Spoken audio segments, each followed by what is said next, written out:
সবাইকে welcome back to our channel. তো সকাল সকাল ভয়েস ওভারটা দিচ্ছি বলে একটু গলাটা ডিস্টার্ব মনে হচ্ছে, তো মানিয়ে নিও একটু। তো আগের পার্টেই তোমাদের দেখিয়েছি আমাদের পাহাড় ঘুরতে যাওয়ার গল্প শুরু।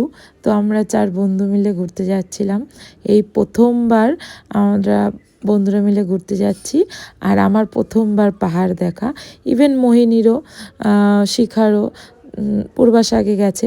তো যেতে যেতে এই যে পুরো প্ল্যান, এই ট্রিপটার সেই প্ল্যানটাই তোমাদের সাথে করি। তো এই যে জায়গাটা দেখছো, এটা বলছিল ড্রাইভার যে জল থাকে যখন বর্ষাকাল হয়, বাট বাদ বাকি টাইমে শুকনো থাকে। তো যেতে যেতে হাওয়া পেয়ে জানলার ধারে বসে আমি একদম ঘুমিয়ে পড়েছি। তো সেটা নিয়ে ওরা একটু হাসাহাসি করছিল।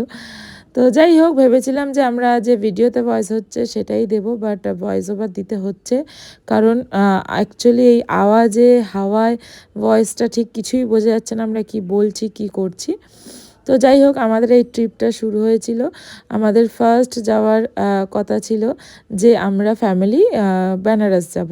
দেন ওটা কোনো কারণে ক্যান্সেল হয়। দেন আমরা প্ল্যান করি যে 31 আমরা সব বন্ধুরা এক জায়গায় এসে পিকনিক করি, 31 নিউ ইয়ার একসাথে থাকি।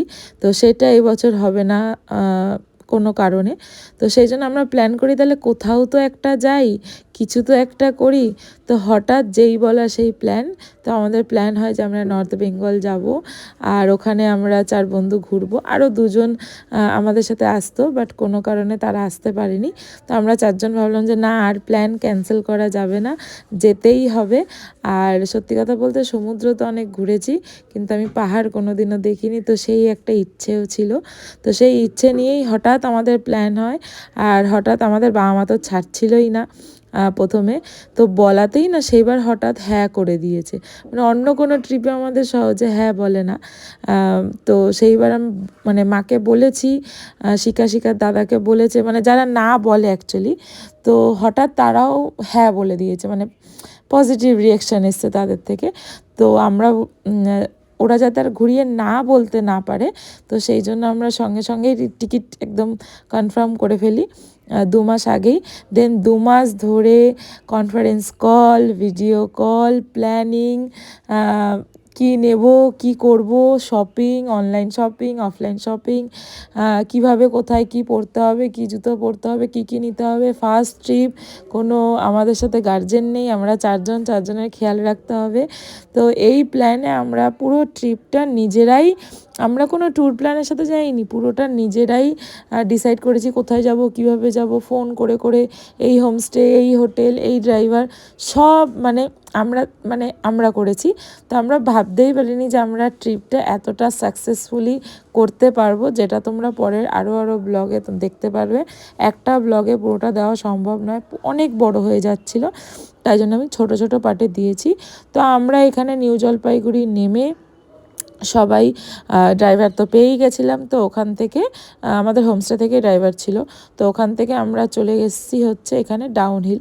তো ডাউনহিলের ড্রাইভার আমাদের বলল, ড্রাইভার দাদা, যে এখানের বেস্ট মোমো এটা, তোমরা খাও। আর সত্যিই বেস্ট মোমো, উনি নিজের হাতে তৈরি করে মানে রাখছিল সঙ্গে সঙ্গে, আর সঙ্গে সঙ্গে ওনার ওটা বিক্রি হয়ে যাচ্ছিলো। মানে আমাদের এখানে কি রেখে দেওয়া একটা ব্যাপার, বাসি জিনিস যে টেস্ট আর টাটকা জিনিসের যে টেস্ট, ওটা বোঝা যায় এখানকার মোমো খেলে। আর তোমরা তো সবাই জানো মোটামুটি যে নর্থ বেঙ্গলের মোমো ইজ বেস্ট। বাট এই ম্যাগিটা আমার অ্যাভারেজ লেগেছে, খুব একটা আহামরি লাগেনি, ঠিকঠাক মোটামুটি। গরম গরম ম্যাগি, খিদেও পেয়েছিলো, বেশ ভালো লাগছিলো, কিন্তু এমন কিছু স্পেশাল ছিল না। তো ডাউনহিলের জঙ্গলটা পুরো আমাদের ঘুরে, যতটা ভয়ের জায়গা ওরা তৈরি করেছে অতটাও ভয় লাগেনি। হ্যাঁ, একটু ভেতর দিকে গেলে ভয় লাগছিলো, বাট অতটাও না। তো এটা হচ্ছে ডাউনহিলের বয়েজ স্কুল।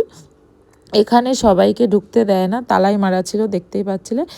ওরা বলছিল ওখানকার লোকালরা যে 5টার পরে এমনি এখানে কাউকে আসতে দেয় না, কারণ অনেক কিছু দেখা গেছে, অনেক কিছু হয়েছে, তো ওই জন্য দেয় না। যারা একমাত্র ডাউনহিলের হোমস্টেতে থাকে তাদেরই নাকি ওখানে মানে ট্যুরিস্ট যেতে দেয় আর ওর ভিতরে ঢুকতে দেয়। তো আমাদের অবভিয়াসলি ঢুকতে দেয়নি। তো ওখান থেকে আমরা চলে এসেছিলাম চিমনি ভিউ পয়েন্ট। ঠিক অতটা আমি নামটা না মনে নেই এখন। তো চিমনি ভিউ পয়েন্টে এসে আমাদের সবার তো মানে শিখার আর পূর্বাশার গাটা একটু গোলাচ্ছিল, আমরা মোটামুটি ঠিক ছিলাম। তো ওখানে ফুচকা বিক্রি হচ্ছিলো, তাই আমি বললাম কেন ট্রাই করব না, নর্থ বেঙ্গলের ফুচকাও একটু ট্রাই করে দিই। বাট ওই অ্যাভারেজ মানে কলকাতার ফুচকার সাথে কোনো ফুচকার কম্প্যারিজন নেই, বাট ওখানকার ফুচকার জন্য ঠিক আছে, সাটেল টেস্ট, একটু টক টক, একটু পুদিনা পাতার টেস্ট। তো আমি খাবো না করে আমিও একটা খেয়ে নিয়েছি, ওরাই মেনলি টেস্ট করবে বলছিল। তো ওখান থেকে চলে গেছি আমরা যে ভিউ পয়েন্ট চিমনি সেটা দেখতে। আর দেখতে যেতে ততক্ষণে দেখছি যে এরা দুজন অলরেডি মানে ফটো দেওয়ার পোজ নিয়ে ফেলেছে, ফটো তুলি। সত্যি মানে ঘুরতে গেলে যা হয় আর কি, একটু ফটো তুলবো, ভালো জায়গা দেখতে ভালো।